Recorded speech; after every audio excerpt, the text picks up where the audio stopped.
हरे कृष्णा, मेरा नाम सागर सोनी है और मैं इस्कॉन से जुड़ा हुआ हूँ। सर, किस तरह की जगन्नाथ की यात्रा की क्या रूपरेखा है, कितने तारीख से निकल रहा है, कब निकलेगा, कहाँ से निकलेगा?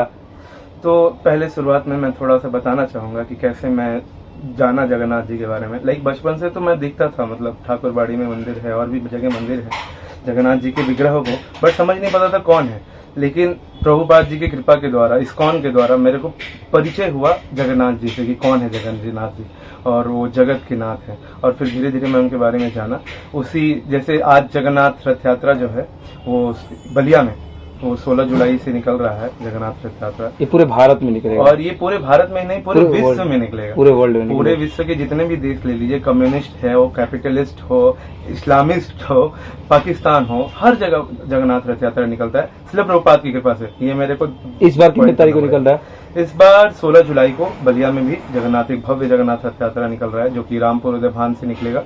रामपुर उदयभान जो ITI कॉलेज के पास हमारा इस्कॉन का सेंटर है, वहां से निकलेगा और घूमते हुए शहर में भ्रमण करते हुए बापू भवन तक जाएगा। और फिर बापू भवन में 17 टाउन हॉल बापू भवन, जी टाउन हॉल बापू भवन जो स्टेशन रोड में। फिर 17 तारीख से लेके 23 तारीख तक हमारा प्रोग्राम होगा, जिसमें जगन्नाथ गुंडीचा टेम्पल, एक तरीके से वो बापू भवन नहीं रहेगा, गुंडीचा टेम्पल हम लोग कहते हैं उसको, जहाँ पे भगवान 7 दिन तक आके विश्राम करते हैं और वहाँ इंजॉय करते हैं अपने भक्तों के साथ, एकदम फ्रेंडली रहते हैं। तो भगवान को विभिन्न प्रकार के भोग अर्पण किए जाएंगे, भगवान के साथ भगवान को कीर्तन से खुश किया जाएगा, भगवान का कथा होगा सारे भक्तों के लिए, फिर प्रसाद का वितरण होगा।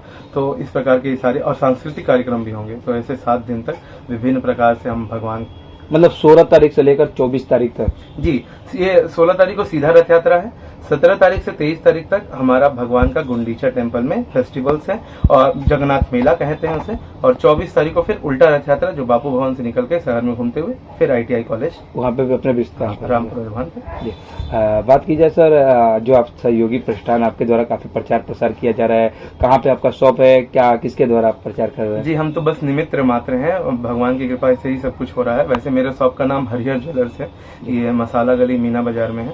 यहाँ पे ज्वेलरीज मिलते हैं, 1 ग्राम सिल्वर एंड ऑल। तो सर, लेकिन एक लास्ट सवाल बात करेंगे, बलिया के लोगों से 16 तारीख को लेकर क्या अपील रहेगा? और जिस तरह जगन्नाथ जी के बारे में जैसे जुड़ा, भगवान के बारे में जाना, थोड़ा सा हम चाहेंगे कि थोड़ा सा जिक्र सोशल मीडिया पे कर। जी, जगन्नाथ जी जगत के नाथ हैं, वो सबके स्वामी हैं। जगन्नाथ स्वामी पूरे ऑल ओवर द वर्ल्ड के हैं और हमें देखना चाहिए कि भारत में, पुरी में तो बहुत भव्य तरीके से मनाया जाता है, बट अब हमारे शहर में भी ये मन रहा है, तो एक बहुत बड़ी अपॉर्चुनिटी है। हम आरती में कहते हैं तन मन धन सब तेरा, एक अच्छा अपॉर्चुनिटी है वो बताने का, वो हमके अर्पण करने का तन मन धन।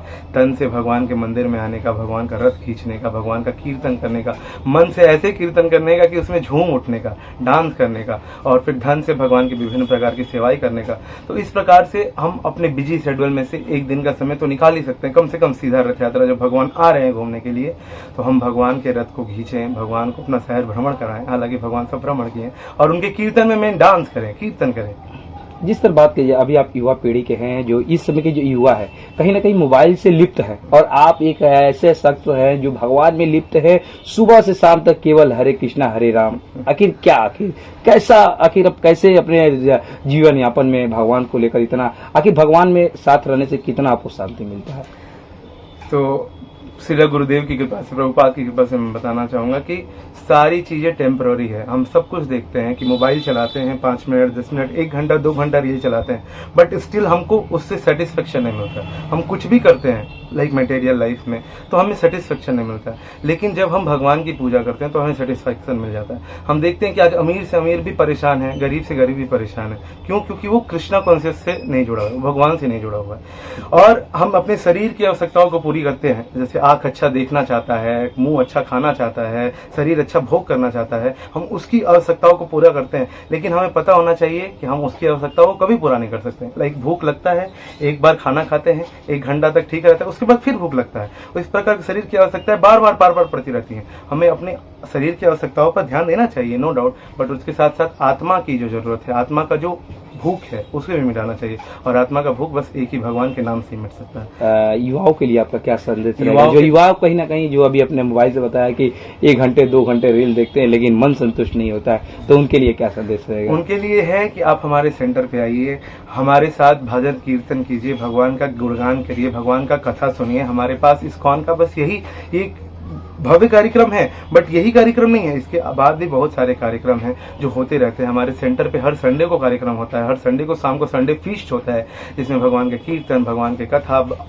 और साथ में साथ डेली लाइफ के प्रॉब्लम से कैसे छुटकारा पाए, वो सब बताया जाता है। और हमारे जो प्रभु जी हैं, जो आप ये बलिया में देख रहे हैं, आनंद गौरांग दास प्रभु जी, आनंद गौरांग प्रभु जी, ही इज NITian, वो NIT टॉप मतलब बीटेक किए हुए हैं जमशेदपुर से, NITian है, IITian है। और ऐसे लोग जो पढ़े लिखने में भी अव्वल हैं, वो आके भक्ति कर रहे हैं। तो वो क्यों कर रहे हैं? आज हम अमेरिका में देख रहे हैं, उनके पास सब सुख सुविधाओं की चीजें हैं, लेकिन वो सभी भी उनसे साइड करके वो भक्ति कर रहे हैं। जहाँ पे बस मांस मिलता है खाने को, बस मदिरा नॉर्मल लाइफ में पीने को मिलता है, लेकिन वो उसको हटा के बिना लहसुन प्याज का खाना, क्यों? भगवान को अर्पण करके, क्योंकि भगवान से सब कुछ आ रहा है, हम भगवान को अर्पण करके खाएं, वो कर रहे हैं। तो हमें कहीं ना कहीं सोचना चाहिए कि क्यों ऐसा है, तो क्वेश्चन पूछना चाहिए, क्योंकि ह्यूमन लाइफ का मतलब ये क्वेश्चन पूछे। हम जानवर नहीं है कि हम क्वेश्चन नहीं पूछेंगे, कुत्ते को मार देंगे चला जाएगा चुपचाप से, वो क्वेश्चन नहीं पूछेगा, लेकिन इंसान का मतलब है कि क्वेश्चन पूछे। ठीक है, बहुत बहुत धन्यवाद sir, thank you so much. Hare Krishna, thank you.